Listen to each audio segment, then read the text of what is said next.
because you're coming from Canada, really wanted to get your thoughts about the Indigenous populations there. From what I understand, the Indigenous populations of Canada represent 4.8% of the population, but they also are 50% of the people who are victimized through prostitution.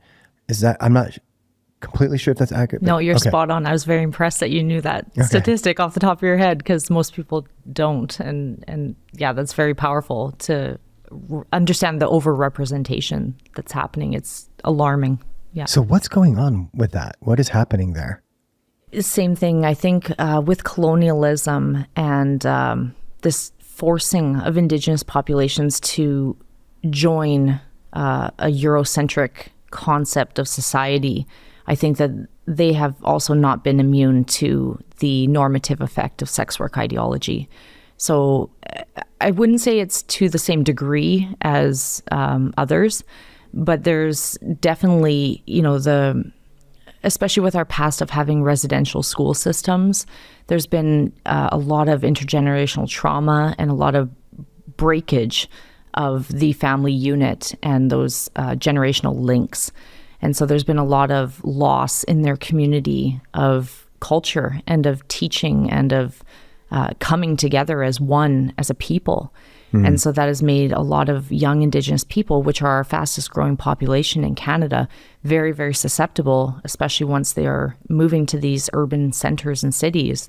They become very, very susceptible to being conditioned with sex work ideology, especially given racism and a lot of the added vulnerability that they face in Canada being of an Indigenous heritage. So yeah, it's very alarming. And, it frustrates me because we don't talk about the Indigenous perspective, because I think when we actually start talking about it, we can really see the harm. We in Canada don't see Indigenous people into our brothel systems. They just are not there. There's the odd one who might pass for a different ethnicity. Thai oftentimes is what they will market themselves as, Brazilian. You won't see an Indigenous woman in a brothel or in, quote unquote, high-end escorting advertising herself as Indigenous, because she is more likely to face violence. She'll be, bartered with for her asking price, told that she is not worthy of those top dollar rates, more likely to be murdered, as they are. I think it's something like, I can't remember exactly if it's 6 times or 12 times, but Indigenous women are at a much higher rate than every other population in Canada being murdered. Is that because people feel like they can get away with it, or is there? I think so, yeah. Racism is so embedded in our society in Canada, and we don't talk about that. We're seeing a lot of this talk around truth and reconciliation and honoring the Indigenous peoples. And again, like many things, it's, to my understanding, a lot of lip service.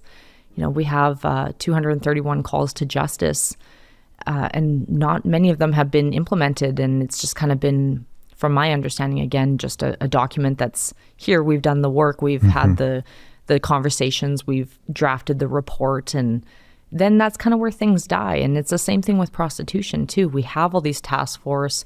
Sorry, maybe not prostitution, but trafficking. We have all these task force. We have all these meetings. We have all these missions and goals. But then when it actually comes time for action, people fall short. And, I don't blame people heavily for that, because it seems like such an insurmountable problem that they just don't know where to start, and they feel very intimidated.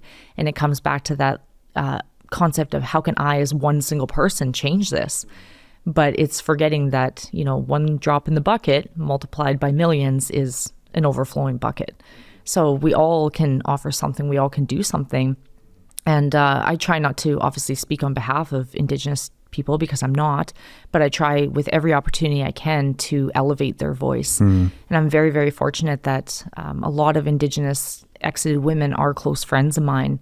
Some that have talked about 25 years of street exploitation and of the names that they were called and the treatment that they received. And horrible. Yeah. And, the work that they're doing now, like, so powerful, because it's also still very taboo in their society.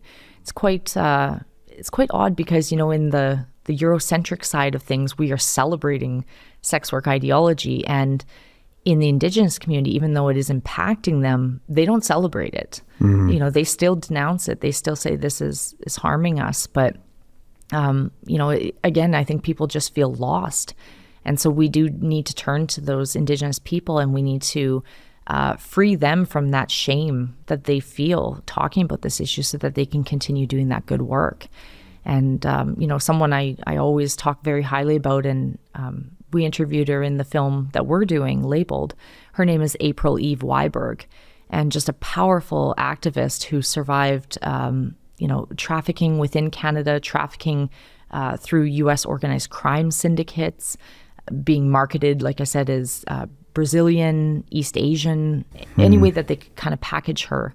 And she exited that environment and has gone on to be a grassroots founder for an organization that, you know, speaks to the Indigenous perspective on sexual exploitation and the stolen sisters and brothers and exploited Indigenous people. So, you know, I'm very fortunate that I get to live and work amongst Indigenous people, and I just have so much respect for them because they're doing such powerful work.